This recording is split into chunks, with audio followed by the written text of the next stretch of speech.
the weather heats up, wrestling action gets even more intense. It's draped in gold time. Happy opening day for Major League Baseball if you also celebrate that, by the way. My name is Flobo Boyce. We're here to break down what's happening in wrestling, but as always, I'm not alone. I'm being joined by the award-winning Real Jack Farmer. What's up, man? Yes. Glad to be here. Got an exciting day of wrestling to chat about. It's like a week of wrestling to chat about. I've been working, as some of you know, on a updating my little home office area here. Still working on it. Still don't know what I'm doing, but getting things better, getting things closer to where they're supposed to be. Peter Joseph in the chat. Let's go. Flobo. Hey. Flobo. That's my name on Hinge. Don't you yes me, by the way. You yes me all the time. Are you doing it for the fans? Are you pandering to the fans? Yes, I do.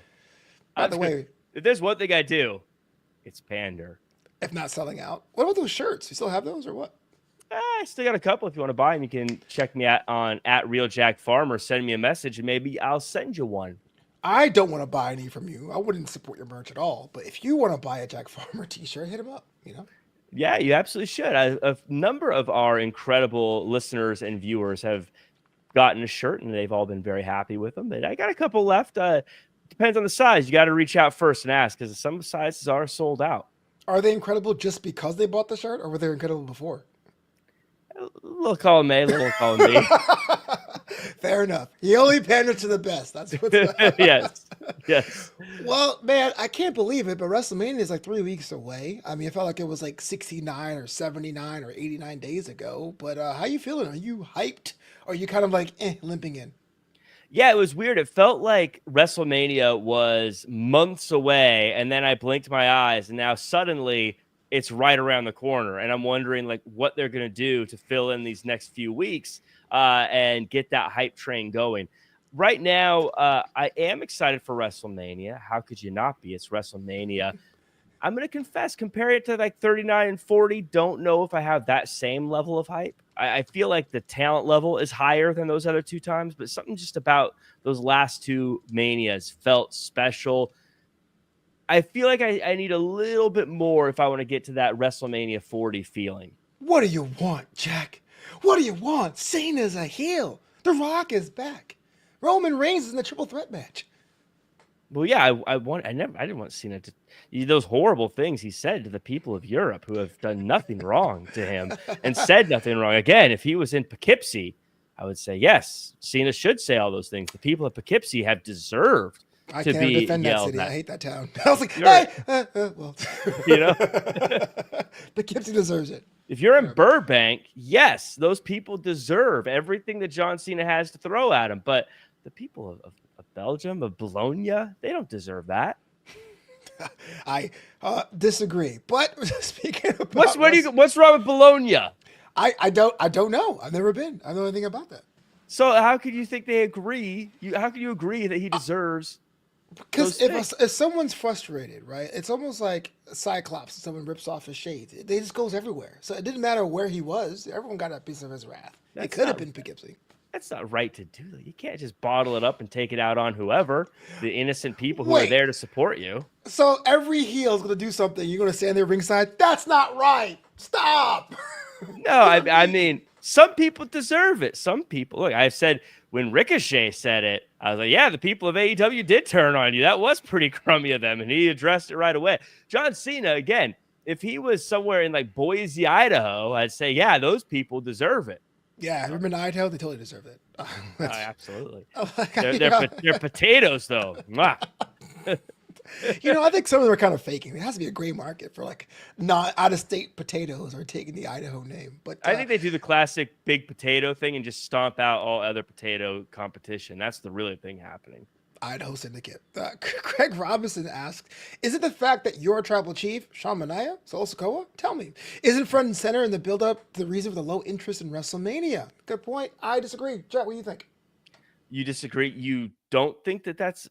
I think CM Punk's incredible. I think that Seth Rollins is incredible. I think that Roman Reigns is incredible. And I love big time, big event, triple threat matches. But I also think that these are all people who I would rather see in singles matches. I think I'd be more excited about Roman versus Seth one-on-one, Roman versus Punk one-on-one.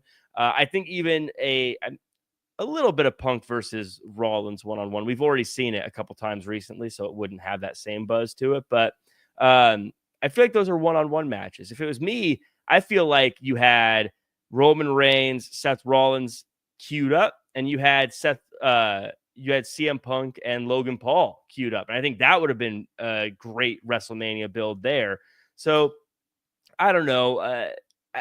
I like triple threat matches on these shows, but I think when you have the bigger stars and the bigger stories, I prefer the singles matches.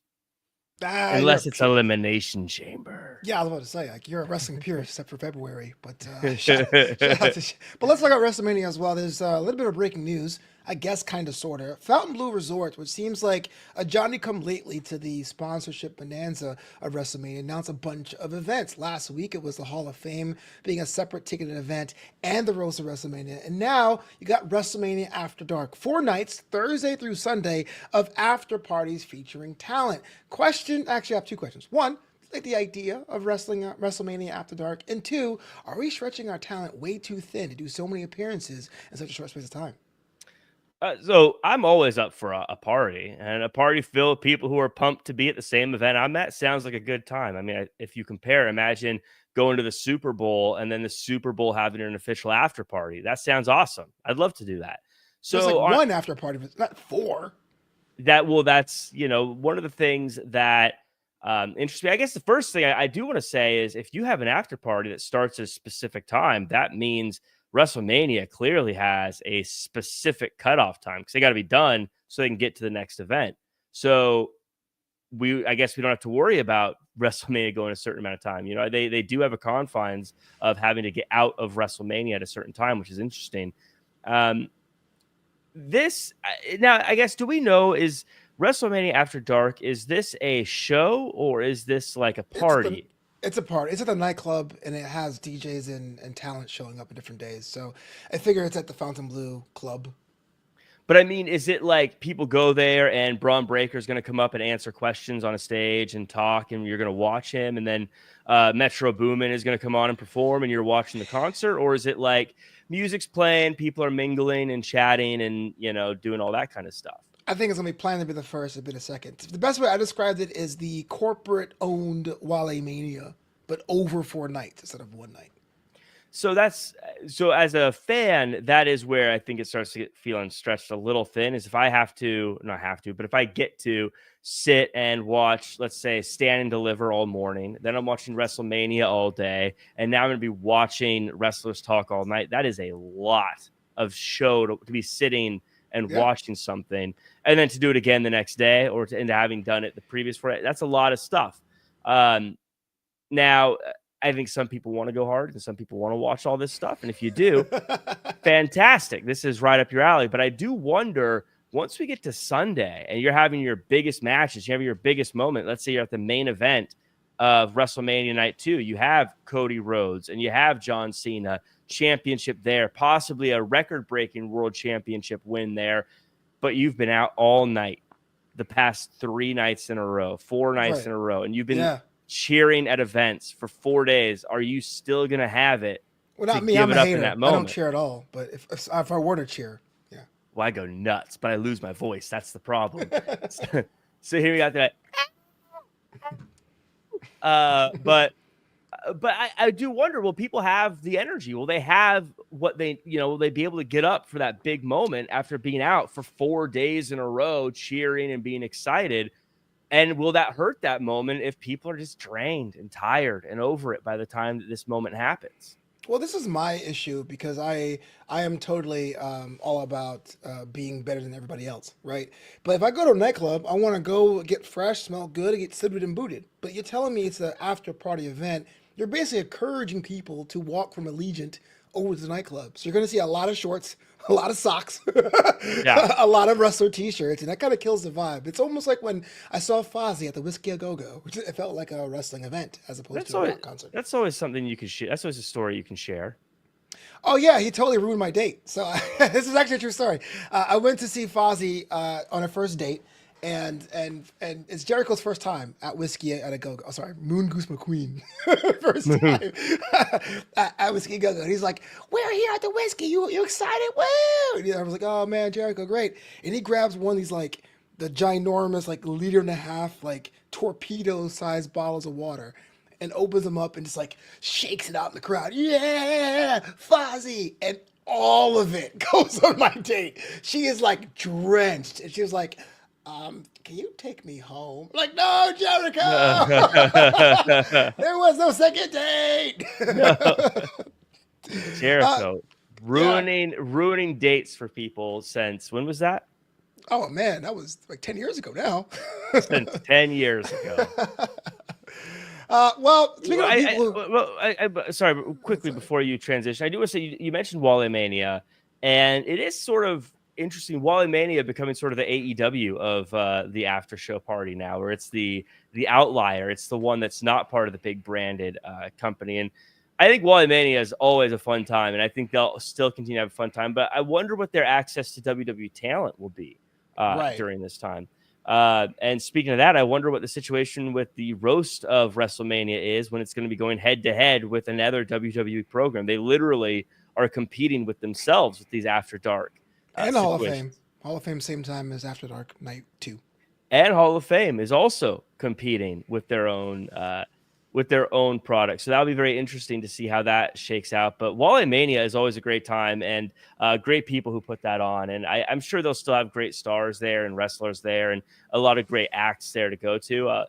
It'll be interesting to see how many people give up Wally Mania to go to a WWE program versus or how many people who say, scratch the whole WWE thing. I'm going to go to Wally Mania because Wally Mania is kind of the coolest thing in for now WrestleMania week. Yeah, like it's kind of like that's the cool place to be. If for anyone who's been to WrestleMania week, you know that's like the cool kids table. Right, but I wonder if that like ruins everything, right? Even like if you have a fashion trend and then you go to the Target, no offense to them, and they basically copy the style, does that kill the trend for everybody? Or does everyone go and says, I want the original? That's my question. That's a good question. Well, that's something we'll definitely have to see. I think it'll definitely make Wally Mania have to step up their game, but it'll also show WWE maybe just how hard they have to work to get that aftermarket party. Yeah. Well, speaking about working hard, let's talk about the greatest luchador of all time. El Grande Americano makes his debut in Raw and a fantastic display in the ring. I don't know who he could possibly be, but imagine so many people have stepped up at that luchador spot post Rey Mysterio. Talking about Dragon Lee, talking about Penta. I mean, but El Grande Americano could be the best luchador of them all. Jack, what say you? I mean, he certainly seems like it. We saw that video package that talks about the heritage and the background of El Grande Americano. And a lot of people try to figure out who this is. And I see a lot of people pointing to Chad Gable. And I get it. Chad Gable's talented, so you'd think that would be him. But obviously it's not. I mean, this is very I think what we're seeing here is very Sixth Sense, where they're rubbing the information in your face. They're rubbing the answer right in your face. And I'm seeing sick. that. Chad Gable was sick, though. Well, no, I don't think it's Chad Gable. Yeah, I mean they've been showing previews of who this is. It's clearly Rey Fenix who's under the mask. Oh yeah, I see that. Yeah, clearly out from his AEW contract. Now puts on a new mask. They've been teasing him in video packages. I mean, it's Rey Fenix. So there's no way. Though it could be Aleister Black. You make a good point. The returning Aleister Black. People have been saying that's a name that could be coming back. Ricky Sinclair says Jason Jordan. He's next generation of great. He's the next generation of great. Sorry, that's CFO days. That's deep cut for you guys out there. Yeah, but Jason Jordan's not a luchador. I mean, he can be. He was damn near an alpha. Ah, but I mean, Lucha Libre, that's its own thing. You need someone who understands that culture. Well, I think possibly, you know. Can I say, in all seriousness or all hilarity, that was my biggest gripes about the post Vince era of WWE, the Triple H era, if you want to call it that, is a lack of humor. I felt like everyone was a badass, everyone wanted to fight, and that's great. I love that as an adult, but as a kid, it's usually the fun gimmicks, the doink the clowns that stick in the back of your mind. This right here could be a good interpretation of what the future may look for in that variety show department, no? Yeah, well, I agree. I think having stuff that you can laugh at and have a good time with, that's really the backbone of pro wrestling. And it's laughing at Aleister Black, shame. I mean, he is one of the funniest characters. And no, But I think that I look back to WrestleMania 39 and you think about all the amazing moments that happened there. And there were certain moments that I always joke my soul left this astral plane for a moment. I was so pumped about it. I remember that. But Footballs were involved. yes, they were. But one of the things that most people talk about, and like one of the most fun parts about that show, and one of the things that we all remember, is the Sami Zayn Jackass match where he got stuck in a giant mousetrap. It was stupid, but it was fun and it was silly, and people were having a great time watching it. And you do need that levity. You do need something to break up all the seriousness. Otherwise, it's just like, ugh. I mean, there's a reason Marvel movies do so well compared to a lot of DC movies. It's because they know how to break up the action with the humor. And I agree with you. I think that this is something that's great to see. Is it a stain on other luchadors that maybe in WWE for years grinding and plying their craft, and all of a sudden El Grande Americano ends up trending on social, not them? I mean, that's just the way it works in the entertainment world, right? Like Oof. just because you've been working doesn't mean someone can't come and take that from you. Ask Logan Paul. Ask Right. the people who have tried to ask Bad Bunny. You've had people who work their whole life, and those two end up on big spots on big shows. That's just how it works sometimes. Ask Yeah. Wale Mania. You know? Dang. Too soon. Too soon. I want to see Valentino Khan on Thursday night in Las Vegas. By the way, you're going to Las Vegas this year, aren't you? I will be in Las Vegas this year calling the action for a couple of shows. Right now, Defy Wrestling and Progress Wrestling, which is cool. That means I get to call a company from here in the States and across the pond in the UK. And you and I, we love our UK wrestling. Yeah. Aren't pounds worth more than dollars? I mean, that's like that's two checks. Why not? Yeah, I mean, that's why I work with them. If you had a chance to have someone pair up with El Grande Americano, any brand, any roster, any time, who would it be, my friend? Well, I think if we're talking about who it probably is, which is Ray Phoenix, I'm going to say Penta. Those guys have a background. Yeah, they're so like Lucha Bros, Yeah, they're like brothers. Okay, you know what? You mentioned Penta. Let's talk about him. Here's somebody who was basically in a showcase spot for a couple times. We don't really have jobber matches anymore, squash matches, but he finally got himself a pass Ludwig Kaiser, and now is getting himself involved with the Judgment Day. Dom Mysterio wanted him to be part of the group. Finn Balor said no. At the end of the day, it looked like Penta won't be joining Judgment Day anytime soon. I get why you would want Penta on your team. I mean, I think on paper, you look at someone like Penta, and of course, the success he has, how popular he is. Of course, you want Penta on your team, but I'm with Finn Balor. I agree. I wouldn't want him on my team. I wouldn't take him on, and the reason is you can't trust him. You can't trust Penta. I mean, he's What the do kind you of mean? person. He's the kind of person I'll turn on you in a second. Who can trust Penta? How many times has Penta turned on somebody, broke their arm? You can't trust him. He just seems, That is non-canon, all untrustworthy. right? That is non-canon. That was Pentagon. That was Pentalacero Medio. That is somebody else. Somebody else. No, I know. I wouldn't trust this guy to water my plants while I was away for the weekend. Penta. I mean, I come back and all the branches will be broken off from Yeah, a what does he call it in WWE now? I don't remember. I can't, It doesn't matter, y'all. It's all yeah, I can't. I don't trust Penta. I think Finn Balor's got a good head on his shoulders, and he's seen enough people stab Judgment Day in the back. He's seen Damian Priest stab Judgment Day in the back. He's seen Rhea Ripley stab Judgment Day in the back. He's seen Edge stab Judgment Day in the back. Finn Balor, truly the person you need to trust in this group. I think the bigger question is, who do you trust to water your plants when you're out of town, Jack? No one. I knew it. I bring him with me. Oh my gosh! No wonder you hate flying. I'm on the plane with all these pots. He's that guy. Turbulence. Like, My emotional support fern. I'm with you. Judgment Day looks like they were going to break up 2 years ago. Look like they were going to break up last year. Look like they're going to break up now. But it's a group that keeps on going. Why even add anyone to the dynamic? Well, because at this rate, they're losing someone faster than they're gaining. I mean, they will be out of a Fair. group if they don't add some people. But look, if I'm Judgment Day and I'm serious about adding somebody and I'm serious about putting more members in the group, they need to replace what they lost, which is a big powerhouse. So I'd be looking for someone who's bigger, someone who's stronger, someone who could throw some people around. Yeah, there's a lot of candidates for that, especially on Evolve this week. Have you seen that Hardware Holloway match? You let me know in the comments below. Ricky Sinclair says, "Wait to see the Demon return." And I want to be something. I want to make something very clear. I think the Demon lost his aura when they started booking him in matches. When it was like, this Friday in Crown Jewel, the Demon in a match against Bray Wyatt. It's like the Demon should always be a surprise. It should always be something like, oh my gosh, when the Demon lost due to a faulty ring rope against Roman Reigns at Extreme Rules, I was like, this guy sucks. And we had his head busted open at WrestleMania 39. I was like, ain't no way he's coming back. So I want to see him return, but it has to be something else. Ain't no coming back now. Think can't ride with me. Don't stop. Yeah, they. I mean, just about everything you could do to destroy the mystique of a character happened to the Demon. I think they could bring it back. I think they could make it work. But you're right. You can't know the idea. I think the idea of the Demon needs to be that it's a surprise every time it happens. You're like, oh, it's the Demon. Yeah. Here's how you do it though. You have a match probably like in a foreign country, or sorry, international destination. Sorry, foreigners. An international destination, right? Like I don't know, Austria or something.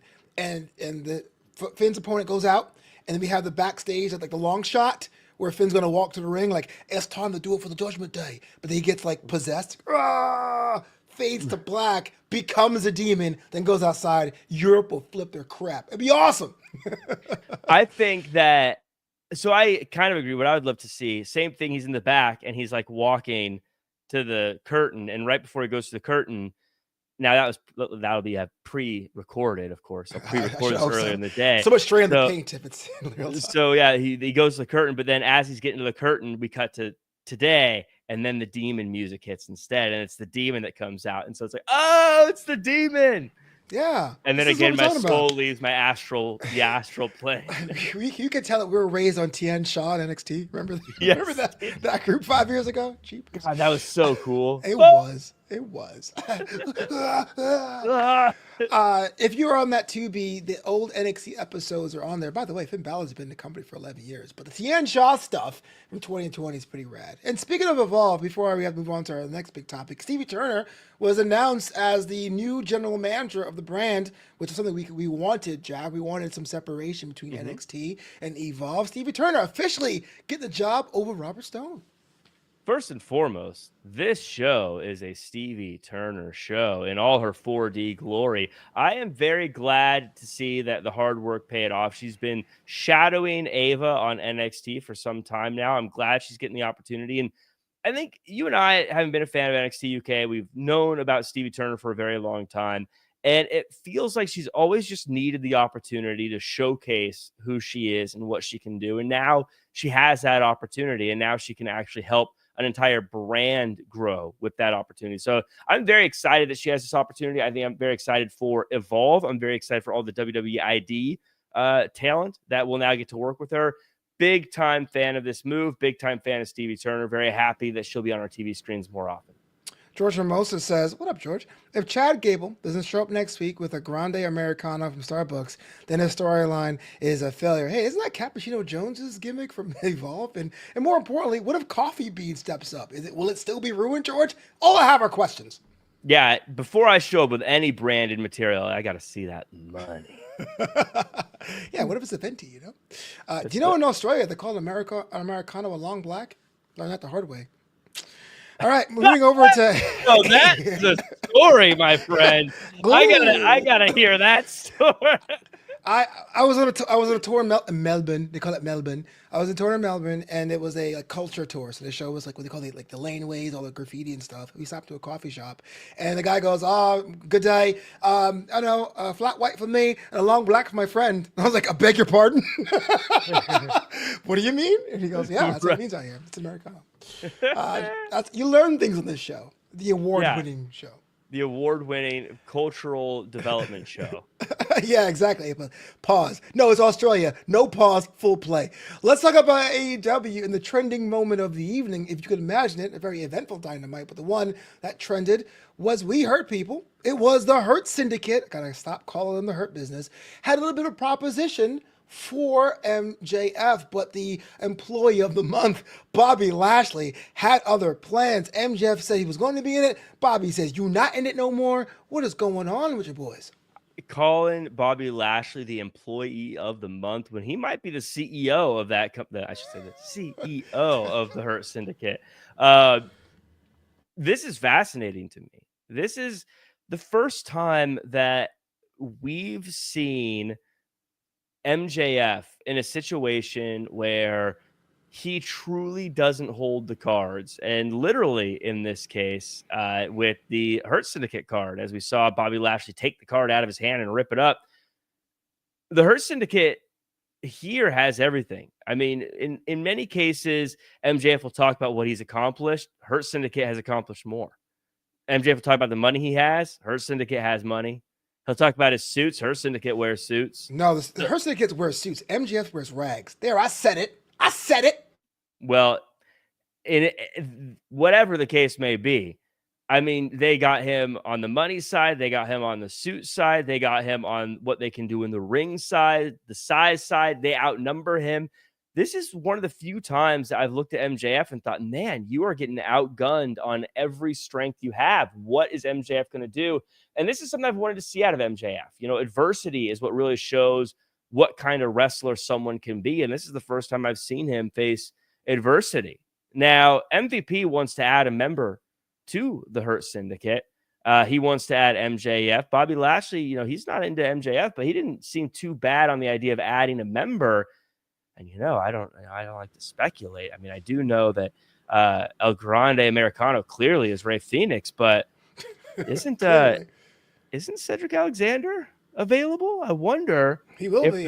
If the Hurt Syndicate may get to full strength again, but will it be at the cost of MJF? And what will MJF do about it? What can MJF do about it? What can MJF do to this Hurt Syndicate if he doesn't like what they do? Pretty much get choked out. But here's a question I have, though. Pinnacle aside in AEW, does MJF say anything, exudes anything about being in a group? He's like lone wolf personified.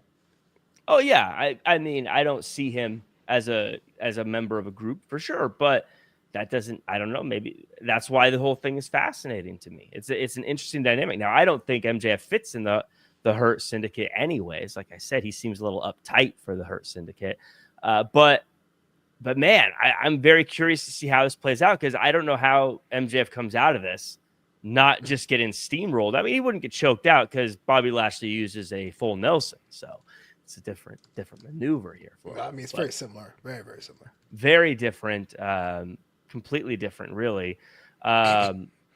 So this is what I think MJF has needed for a long time because MJF for years now has always come in and sort of just been like, hey, I got more money than you. I'm a better wrestler than you. I'm a generational talent. You're a loser.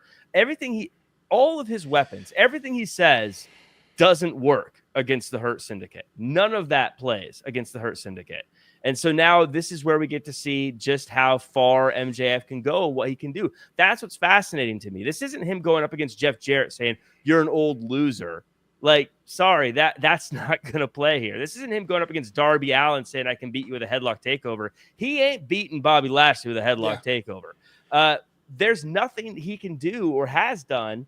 We're going to have to see a new side of MJF, and I am thrilled to see it. I think I'm in the same boat with you. Not about MJF talking anyone down because he can't, but I want to do something different for MJF because frankly, he's gotten stale. When he was 24 and saying, I'm a prodigy, I'm all about that. And to use that word prodigy, I look at Roxanne Perez too, but you are at a high level for so long, we want more. What is the next level for yourself? You're approaching your 30s in MJF's case. You got to show us that you can really sustain the hype, sustain the ceiling we've given to you. How do you do that? And well, the mountain of a man as Bobby Lashley could be the key to all of this. Yeah, well, you can always say you're the future for so long. At some point, you're the present.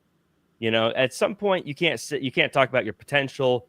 It's time to be that person. I think MJF has done a good job of being that person. You and I may park our cars in different garages when it comes to MJF, but I think he's done that.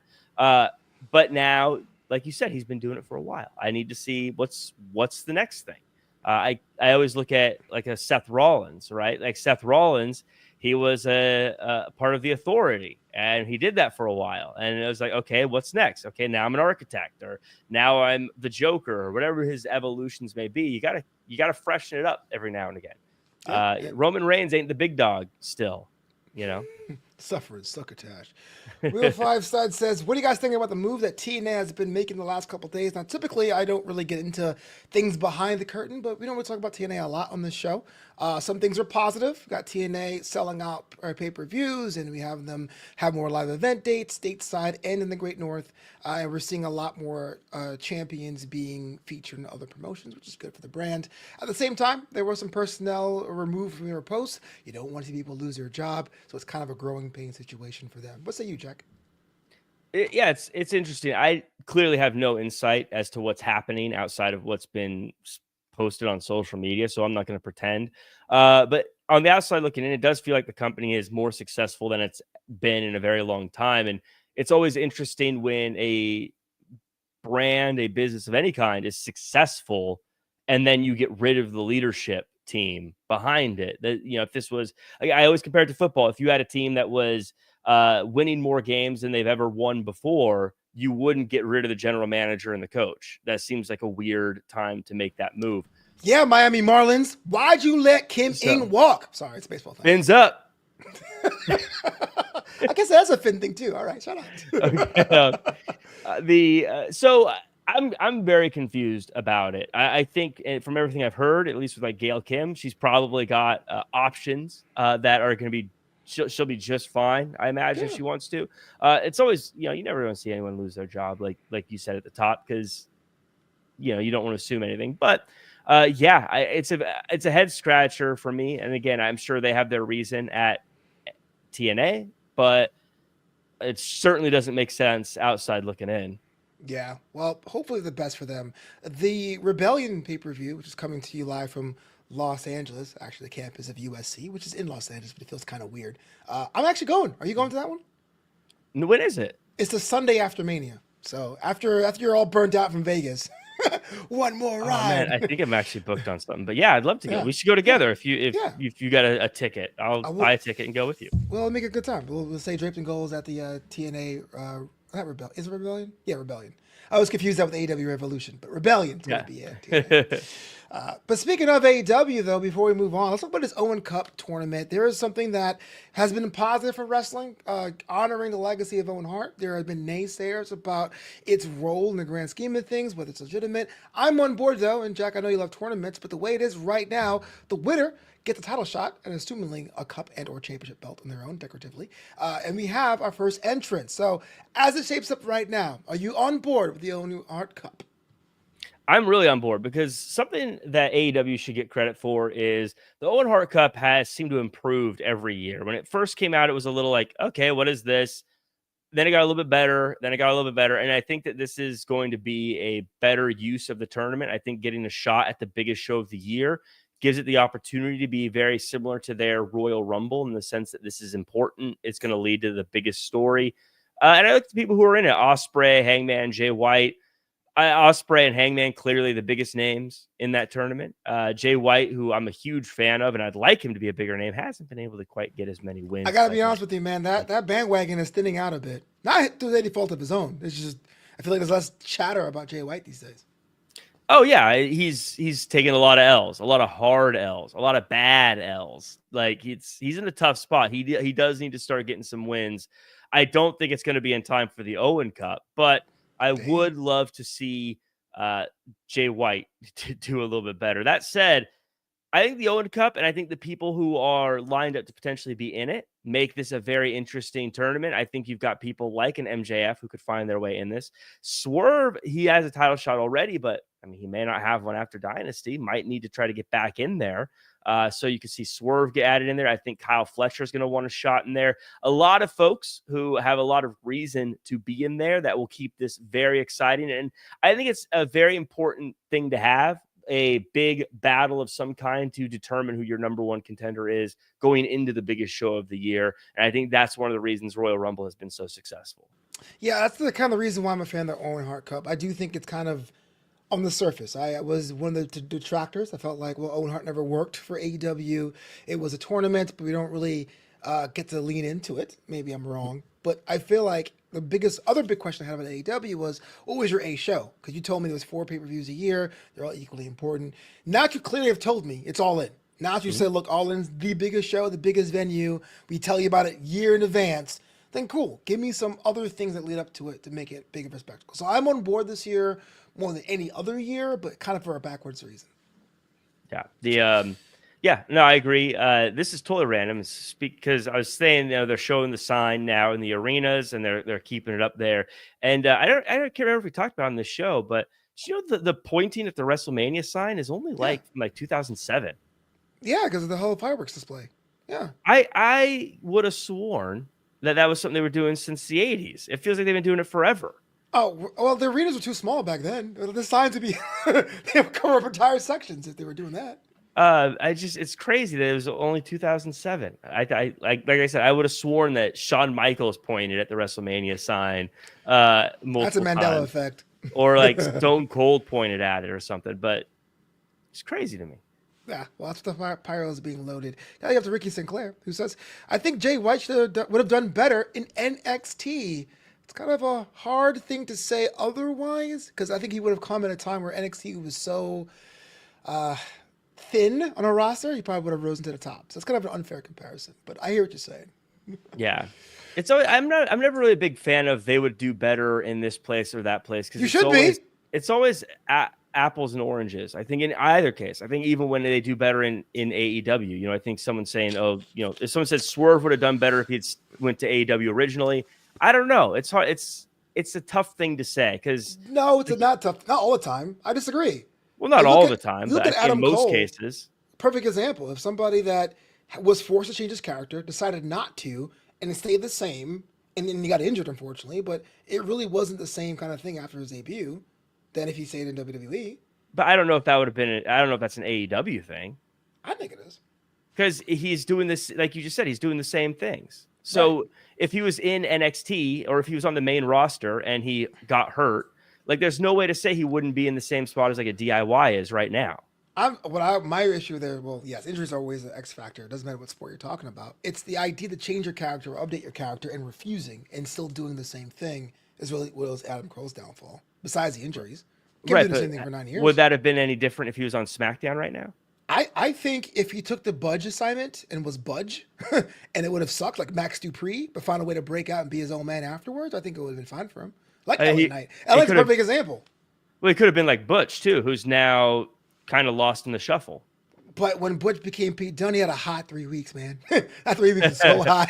He was the man for like Adam Cole main evented the most sold out wrestling show of all time, whatever numbers you look at. But no. I'm putting out there okay. Objectively, there are some people that you can play that game with, that they would do better there or not. I think most times you're right though, but some people you can. Oh yeah, I mean some people can. I just don't think it's as cut and dry as a lot of people make it out to be. I think just because one person's doing better and doing better in one spot versus another doesn't mean that it's necessarily the company's fault or the individual's fault. I think there's just like a lot of people look at like Keith Lee, and Keith Lee, like there's health issues. That's not anybody's fault there. Right. But look at Ricochet, and Ricochet got 8 minutes of promo time in AEW, and he hasn't 8 minutes in his entire career. I had to go back to NXT days when he feuded with Velveteen Dream. Remember him? And that was 6 minutes. But he gets time to do his experiment that's paying off on AEW. Right, but there's if he was never in WWE, would he have gotten that opportunity? And so that's why if he had went right to AEW, is this the same story? I don't know. I mean, he was Prince Puma. It wasn't like he was a rookie. Prince Puma was so cool. Prince Puma's my God.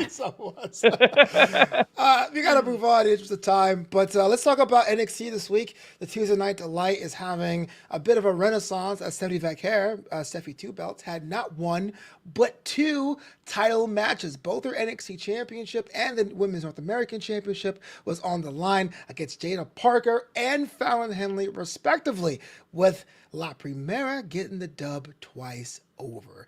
Jack, you and I both know we're big fans of Stephanie Vaquer, and it's getting kind of hot in this room. But how does she fare on NXT? Can the women's division survive having someone with both championships looking so dominant?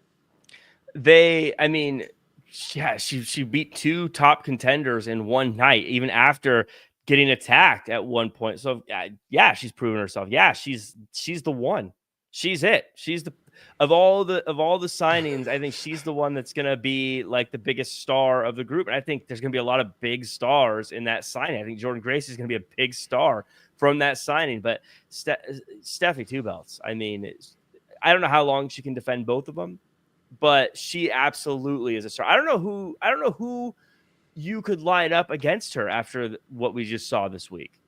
Well, but speaking of that, it's now time for General Manager Pick'em. That's where I get to pretend Jack Farmer's general manager of any one of these wrestling brands and ask him a question. This time, he is general manager of NXT. You're right. The women's division is imploding on itself. Ava couldn't even handle all the fielding questions about the first number one contender after the double defense. But if you were general manager of NXT right now, who will be number one contender for the Women's North American Championship? And who will be number one contender for the NXT Women's Championship? So if I could make a number one contender, I guess my first question is can I bring someone in? Can I bring in a TNA wrestler? Can I bring in a SmackDown wrestler? Can I bring in a Raw wrestler? Ava did. So then if that's the case, I think the person who I think deserves a title opportunity and a title shot is someone who has been doing a very good job on the main roster. She's already a champion, though, but Chelsea Green. Really? You already had Chelsea Green at NXT a month ago. You going to bring her back? Yeah, why not? She left with the championship, right? Why not? I mean, she's getting wins. I mean, we got people with 2 belts now. Why wouldn't you give her the opportunity? I think that if you're going to be the champion of America, why not be the champion of all of North America and just become the North American champion? I like that story, actually. If Stand and Deliver was Chelsea's Green story of becoming the champion of North America. And Mexico, too. That'd be great. Right. Awesome. Canada and Mexico could be our new states. We don't go down that road. Not after Greenland. No, I'm just kidding. Please don't cancel me. Don't cancel me. 55 states. What's happening? And our NXT Women's Champion, number one contender, before we get canceled? I go Kaylani Jordan. What? You don't like Kaylani. You thought she was all about herself and self-centered. She is all about herself and self-centered, and that's why I think she's going to push her way to the top of the rankings, even though she might not deserve it. Kaylani Jordan. Wow. Kaylani Jordan being number one contender for the NXT Women's Championship? Yeah, I'll watch that. That sounds very spring breaking, but I'm in about that. If you're watching right now or listening on that Apple Podcast or Spotify, give us 5 stars and like the show, but let us know who you think would be the number one contenders for Stephanie That Cares Belts. Jack wants 5 stars. I want 6, but at least higher than 5, right? Yeah, 5 easily. Leave a little comment on the Apple Podcast. That helps with our SEO so people find the show. If you wouldn't mind, by the way, just if you're watching the show, copy the link, throw it into social media, and share it. It's super helpful to us, and it helps with the SEO as well, and it helps the show grow. And, we might be trying to get some guests on the show, and I'm going to be honest with y'all. It's hard to get guests on the show when you've got 1 viewer. But when you've got a million viewers, then people want to watch. So share the show, get us to 1 million viewers. We're almost there. Well, it's kind of odd how you're doing this hard appeal, even though we're taking next week off. But I just want to say there's so many wrestling podcasts out there. I think what we do is something a little different. So if you look that way too, do us a favor, hit a share button, Yep, absolutely. We all would appreciate it. Whether you're watching on Twitch, on YouTube, on X, and that's really the only way you can, or if you're listening on Spotify, if you're listening on Apple Podcasts, all that good stuff. Yeah. Maybe I should go back to my LinkedIn streaming. All right, that's what the real viewerships are. Let's talk about this situation backstage in NXT. Trick has his one-man vendetta to get his NXT championship back. Javon Evans says, hey, look, don't overlook me. I'm a young OG. And at the same time, there is a young group called Dark State getting involved in both of these men's matches. And so I got 2 questions for you. What is Javon Evans doing going after Trick Williams? They used to be friends and buddies. And second of all, does Dark State have a higher power? And is it one of those other 2 men? So Javon Evans has just finally learned what I've been trying to say for a long time. And that is that Trick Williams was using the young OG, trying to take advantage of him, pulling his strings, using the fact that he'd been around for a while to try to manipulate Javon Evans. And now Javon Evans, he's starting to see right through it. Starting to see right through Trick Williams. So now he's finally standing up for himself, finally doing what he needs to do. You know, Javon Evans, you know, we talk about comparables. I was watching Javon Evans this week, and, you know, I see a little bit of Jeff Hardy in Javon What? Evans. How? I do, because look, he's coming in at a time when he's a little undersized compared to everyone else, but I think he's such a risk taker. I think he's someone who's so confident in himself. He's very charismatic, much like Jeff Hardy was. The charismatic enigma is the worst wrestling nickname ever. We rarely agree, Flobo. We do agree on that one, though. That said, I think that he's got that charisma that I think the youth and the younger generation is going to really attach itself to. Because when you look at when Jeff Hardy really became popular, one, he was undersized like a Javon Evans is, but he used his flying ability to catch up with the bigger wrestlers, much like Javon Evans does. But also, Jeff Hardy was someone who appealed much to a younger audience. It wasn't the guys who were growing up watching Hulk Hogan that were like, Jeff Hardy's the future. It was the younger generation. I think the younger generation is going to take to Javon Evans the same way they took to Jeff Hardy. That's why I see a lot of comparables to him. But we talk about Dark State, though. Mm-hmm. I don't think Dark State is rammed by Javon Evans. Javon Evans isn't looking at gathering a team like this, and I don't think Trick Williams. Jeff Hardy had the Brood, and I don't the think New Brood. Yeah, but he wasn't like the leader of the New Brood. No one leads the New Brood. No, wasn't that was that still Gangrel? That was Michael Hayes. Or Michael the New Hayes? Brood was Michael Hayes. Yeah, that's right. Oh, dark times in WWE. No, man, Attitude Era is always better, bro. But you know, I don't think it's Trick Williams. I don't think it's Javon Evans. I don't think there is a leader to this group. I don't think this is a group that's about chaos and anarchy, and that's why they're attacking in the. That's why they're attacking in the I don't parking get lot. it. That's why they're attacking, and that's why they're coming out to the arena. If they had a leader, they wouldn't just stand in the stands. Someone would direct them and say, "Charge!" That's what they would do. But now, no one does that. I'm on the opposite, because like if there was a leader, I could understand them waiting for a formation or a sign or a symbol. 4 guys is being, we're mad, so let's wear bandanas. It makes absolutely no sense, especially when Deion Lennox was reading a book backstage 2 months ago, and it wasn't The Art of War. So I don't understand. Then give him a leader. I want a leader. It should be Javon Evans, Trick Willie, one of those guys. Is this the first time we've ever seen a group that doesn't make sense, that didn't think it through all the way, Flobo? First time for me. If there is a leader, I'll tell you right now, it ain't Javon Evans. It ain't Trick Williams. Okay. Maybe it's Obafemi. What? You think the ruler needs a? Maybe he does. Oh my God, it's Obafemi. You think a king needs an army? Yeah, he does. You think about how many times Obafemi has been outnumbered in his career, whether it be from the family or whether it be back when he was facing, was it Dijak and Briggs at the same time? Oh, yeah. I miss Dijak. Maybe not him, but like definitely the aura of that was Dijak. Just a mean guy with sunglasses. I was a big guy. I like Dijak dishing out justice. Mm-hmm. So, I think if there is a leader, it's going to be Obafemi. Wow.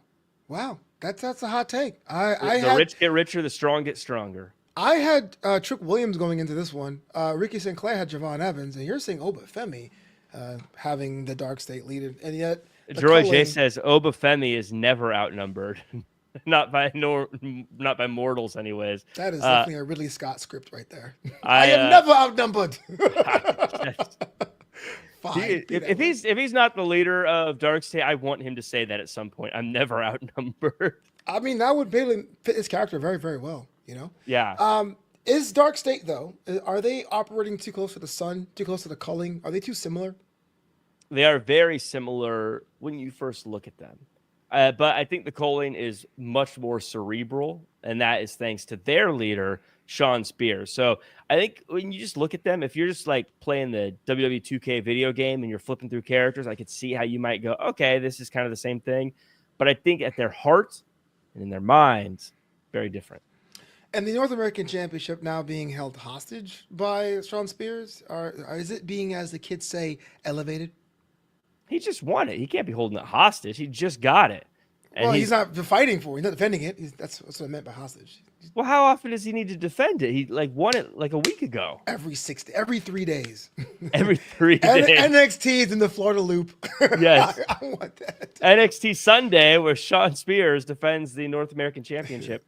No, I think that Sean Spears is doing a great job. And I think that he's also being a really good friend to Ricky Saints and trying to give him some good advice. Yeah. Good friend, which he doesn't need to, because Ricky Saints clearly burns bridges everywhere he's been. And so I think most people would say, I'm not going to waste my time with Ricky Saints. Sean Spears being a good man, trying to help the friendless Ricky Saints. Look, if I could be a friend of Ricky Saints, I'd say don't mix cardigan with leather. But besides that, Ricky Saints was doing his own business. He was minding his own business. I don't understand the fact that Sean Spears like, I'm going to be in your way to say I don't like you and we're different, but we're similar. Peace. Whatever. Who speaks in riddles? I don't know. Do you? You know who else is minding their own business all the time? People without friends. And that's what Ricky Saints is. And that's why he should listen to Sean Spears. And maybe if Ricky Saints pays attention, listens, and wants to learn and become better, maybe Sean Spears will let him into the colon, which I think is what he really wants, but he's just too proud to say. Before we wrap this up, what's more likely, Jack, that Ricky Saints becomes North American champion by the end of the year, or Lexus King retires the Heritage Cup?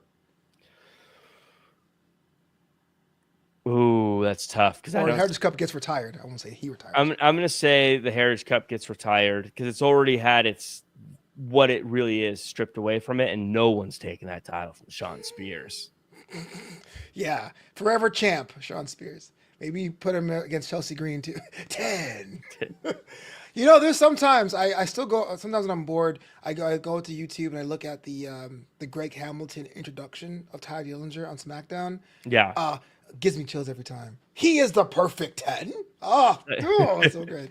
Dude, that's fun. One of the things I hate about WWE, they have all their money, they have all this content, but I hate how they take the songs off of Spotify when they're no longer used on WWE. And I hate that the Perfect 10 theme song isn't available anymore. You sound like an old man. Do we even own our music anymore, bro? Oh, I definitely am not. That's why you have that physical media, man. Can you take it away from you? That's why I keep everything on cassette. Real people have tapes. The worst way to say it. Yeah, exactly. Like warping doesn't happen. Time to get out of here, man. Jack, I teased before. Well, I didn't tease. I actually said it. We won't be here next week because you're on assignment and I'm on assignment. I'm going to be covering opening day over at Comerica Park in Detroit. And you, sir, have your other job, if you have many, right? Doing great. Yeah, I'm going to be covering Monster Jam out in Mississippi. So Monster Jam. If you are there, come out to Monster Jam. Come say hello. I'll be there. I'll be saying hello to all sorts of people. So if you're in Mississippi, if you're anywhere near there, come by to Monster Jam. We're going to be there all weekend long, doing all sorts of fun stuff. Trucks are going to get very high into the air, maybe go upside down a couple times. Be a good time. If I go to Monster Jam, can I walk up to you and ask for an autograph, or are you like in the VIP section? Oh, you can. When I'm at Monster Jam, I'm amongst the people. Whether it be sometimes amongst the people, they pay you extra. They certainly do. Sometimes this week I'm going to be, or next weekend I should say, I'm going to be not just with the people, but also in the pit. I'm going to be talking to the drivers, making sure those trucks are running in tip-top shape. It's going to be a great time. Oh yeah, and if you are an NXT fan from the area, South Haven, Mississippi is where the NXT Loop actually goes. We do that. So if you're in the South Haven area, make sure NXT is in your area and head over to Monster Jam there after that. As for me, I'm going to be in Toronto first next week to catch the Blue Jays, and then I'm going to head over by bus to Detroit and check out the Detroit Tigers and their opening day for Black Baseball Mixtape. Learn more about that at blackbaseballmixtape.com. But forget about my websites. If I want to interact with you and follow you, Jack, how to go about doing that? Man, I am not making fun of you ever again. You're brave enough to take a bus in Detroit. You can follow me at Real Jack Farmer across all social media. You can follow Flobo on the bus in Detroit. Please don't follow me. We just filmed some more episodes of Championship Wrestling from Hollywood, United Wrestling Network. Those will be airing shortly. You can also check them out on YouTube as they air as well. Going to be covering some Santino Bros Wrestling. As like I said, I will be in Vegas for Progress and Defy Wrestling, as well as all the WrestleMania festivities. So if you're in Vegas, come say hello as well. At Real Jack Farmer across all social media. Did I say it already? I don't know, so I'm going to say it again. You did, and I'm so jealous because you're going to be at Las Vegas performing, and I'll probably be gambling and buying overpriced merchandise. But you know what? That's what I know how to do because I'm a mark. Hey, it's Draped in Gold. Learn more at drapedingold.com. We'll be back in 2 weeks to cover what's happening in the world of wrestling. But Jack Farmer, until that time, please hear the words. Do your best and be yourself.